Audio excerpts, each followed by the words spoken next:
A Jaque é uma filha muito amada nossa. Nós criamos ela com muito amor, procuramos dar a melhor educação possível para ela.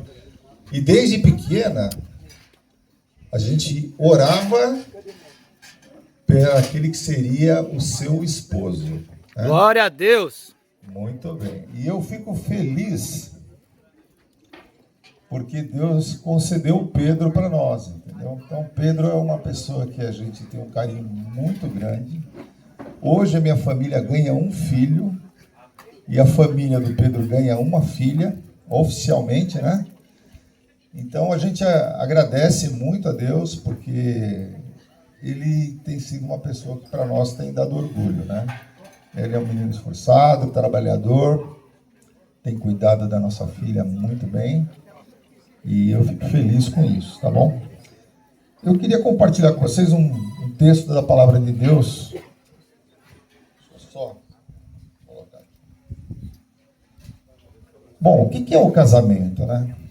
Casamento é uma instituição que foi feita por Deus. O homem estava sozinho no Éden, ele via os animais, né? O macaco tinha macaquinha, todo mundo tinha. E quando Deus ia embora no final do dia, ele ficava o outro dia sozinho. Ele não tinha uma parceira para ficar com ele, ele não tinha alguém para ele conversar durante o dia, né? E aí o próprio Deus, ele faz uma declaração extremamente importante. Ele falou assim, ó, não é bom que o homem fique só. Ele tinha o jardim do Éden, ele não tinha problema nenhum. E ele tinha Deus para conversar com ele no final do dia, deveria ser um papo muito legal. Mas ele percebeu que durante o dia, no trabalho, em todas as demais áreas, ele precisava de alguém muito especial. E aí ele faz o homem ter um profundo sono. A gente tem um profundo sono vindo da parte de Deus, é bom. E aí desse profundo sono, ele tira uma costela do Adão. E é incrível o que Deus faz com uma costela, né? Porque olha só, minha filha aí, é uma graça, né? Então, eu falo, né? É incrível. Então, começa o casamento, ele sendo inaugurado por Deus e apoiado por Deus. E depois, mais para frente, o Filho de Deus desce na terra, ele encarna como homem e vem implantar o reino de Deus na terra. Nós temos dois reinos na terra. Um que não é de Deus, que é do concorrente. E o outro que é o reino de Deus. E esse quem governa é Jesus Cristo, né? E depois que ele vem para a terra, ele é reconhecido como uma pessoa de extrema grandeza, né? Teve João Batista que falou que não era digno nem de desamarrar as sandálias dele, demonstrando que ele era o maioral. E depois que ele é reconhecido na terra por as pessoas que tinha que reconhecer, depois que ele escolhe seu discípulo, o primeiro milagre que ele faz é numa festa de casamento. E ao terceiro dia, celebrou-se um casamento em Canaã da Galileia, e ali estava a mãe de Jesus.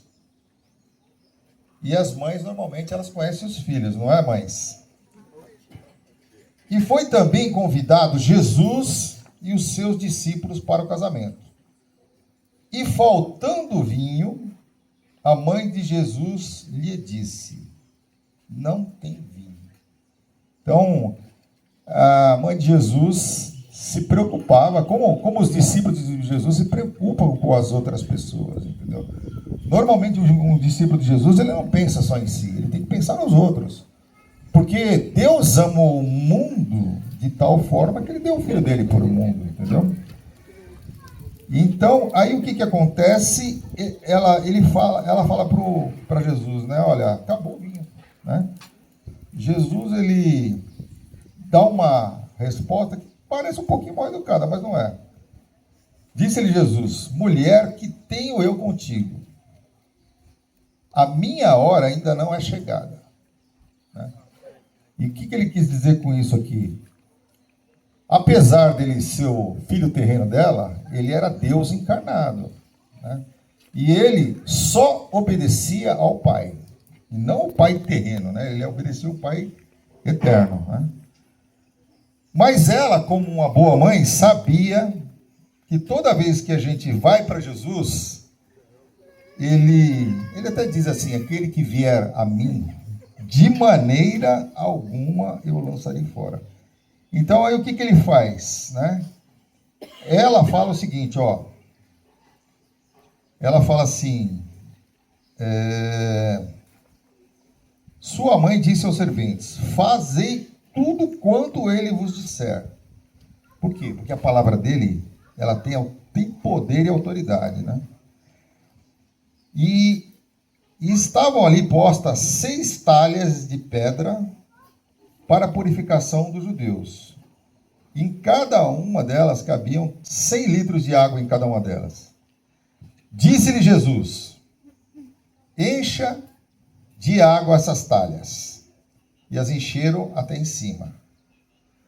E disse: tire-as agora e levai ao mestre da festa, ao mestre Sala, né? E logo quando eles começaram a levar aquela água, no meio do caminho ela se transformou em vinho, que os físicos não conseguem explicar isso, né? Como é que a água vira vinho, né? E logo que o mestre provou a água e o vinho, e ele não sabia de onde vinha, né? Ele chamou o noivo, então o noivo foi elogiado, né? E ele disse o seguinte, ó: todo homem coloca primeiro o vinho bom, depois que todos beberam, já não estão sentindo muito bem, ele coloca o inferior. Mas tu guardastes o bom vinho até agora. E Jesus principiou assim os seus sinais em Canaã da Galileia e manifestou a sua glória aos seus discípulos, né? Então aqui é uma outra forma onde Jesus também honra aquilo que Deus criou lá no passado, que foi o casamento, entendeu? Então, da mesma forma, eu acho que a gente tem que entender que importante que é essa nova missão, entendeu? Então, a família do Pedro com certeza fez o melhor por ele. A família da Jaque fez o melhor por ela. Só que agora, viu, Jaque e Pedro, agora é para vocês. Vocês não vão caminhar mais sozinho, cada um. A proposta do casamento é que vocês andem 2. Não seja mais eu, seja nós. Tanto é que diz assim: e eles serão uma só carne. Então, uma só carne é se vocês virarem para a direita, vira os 2 juntos. Virar para a esquerda, vira os 2 juntos. Então, é um momento de alegria. Todas essas pessoas, elas estão honrando também esse momento de vocês aqui. Elas estão prestigiando, entendeu? Só que casamento é desafiador, tá bom? Então, vocês têm que ter em mente isso. Então, vocês têm que se preparar muito para o casamento. Está estudando, né? E vocês têm, mais do que o amor, tem que ter uma aliança entre vocês que tem que ser inquebrável, tá bom?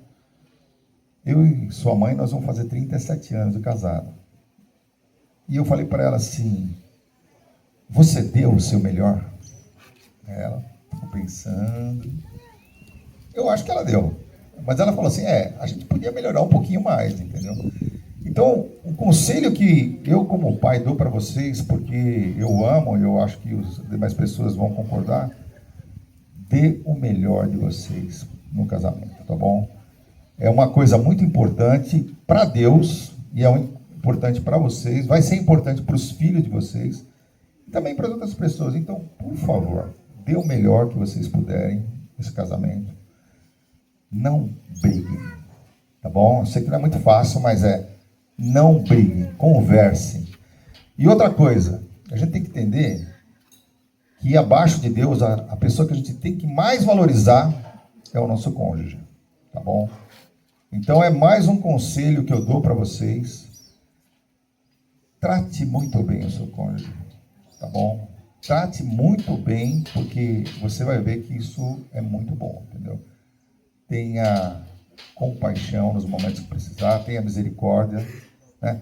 Você vai olhar para o Pedro, por exemplo, com amor de esposa, mas pode ser que tenha momentos que você tem que olhar como se fosse mãe, como se ele fosse seu filho. Você entendeu? E ela também, entendeu? É o amor que você vai escolher usar naquele momento. Você entendeu? Então, é isso que eu estou falando para vocês. É um presente muito grande. A Bíblia diz que quem encontrou uma esposa, encontrou um tesouro, tá bom? Então, a gente tem que saber lidar com tesouros, tá bom? Saber lidar com tesouros, cuidar muito bem desses tesouros. Então aí, vocês têm a bênção de Deus e nós, pais, os pais, nós abençoamos eles? Amém. Estão abençoados, tá bom? Estão abençoados. Então vocês têm a bênção de Deus, vocês têm a bênção dos pais, têm o apoio de todos os amigos aqui presentes. Então, é o que nós pedimos para vocês, que vocês continuem firmes. Se vocês precisarem, nós somos retaguarda, tá bom? A gente se une como família, certo? A gente se une como família para apoiar vocês e até orações também, se precisar, tá bom? Então, Deus abençoe vocês. Nós amamos muito vocês. Esperamos que saiam frutos muito bonitos desse casamento. Sim, pais e vós, avós. Amém, né? Então agora nós vamos fazer uma coisa que eu vou pedir para que todos nós fiquemos em pé, que a gente levante as mãos para eles e nós vamos abençoar eles. Tá certo? Eu vou orar por eles. Enquanto eu estiver orando por eles, eu quero pedir para que você esteja mandando bênção sobre a vida deles. Para que Deus os fortaleça, que Deus capacite. Nós sabemos que é difícil. A gente briga até no espelho, né? Imagina, e a gente tem muitos desafios, entendeu?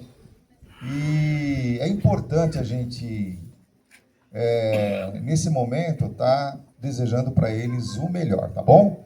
Então eu vou orar por vocês, pode ser? Então tá bom. Querido Deus, nós te louvamos, te glorificamos por tudo que o Senhor é, também por tudo aquilo que tu fazes, te glorificamos pelo aquilo que o Senhor nos ensina e também nos concede, Pai. Queremos agradecer extremamente, profundamente pela vida do Pedro e da Jaque, e queremos pedir que o Senhor derrame as mais ricas bênçãos sobre eles, Senhor. Eles estão entregues em tuas mãos, Senhor. Pedimos que o Senhor os abençoe, os guie, os guarde, os auxilie em todos os momentos das suas vidas, Senhor. E que o Senhor afaste deles todos os males, Senhor. Que o Senhor derrame as mais ricas bênçãos sobre a vida deles, Senhor. Peço também que o Senhor abençoe todas as demais pessoas que estão aqui nesse evento, que também estão valorizando aquela instituição que é o casamento que o Senhor fez, Pai. Abençoe todas essas pessoas, meu santo Pai. Por favor, ajude cada um de nós, Senhor. Afaste de nós todos os males, perdoe os nossos pecados e nos conceda a sua graça e paz, Senhor. E agora que continue a festa para a honra e glória do teu nome, Senhor. Abençoe todos aqueles que estão nos servindo, aqueles que estão tocando, Senhor. Nós te somos gratos por cada uma dessas vidas. É o que nós te pedimos e agradecemos em nome de Jesus. Amém. Amém.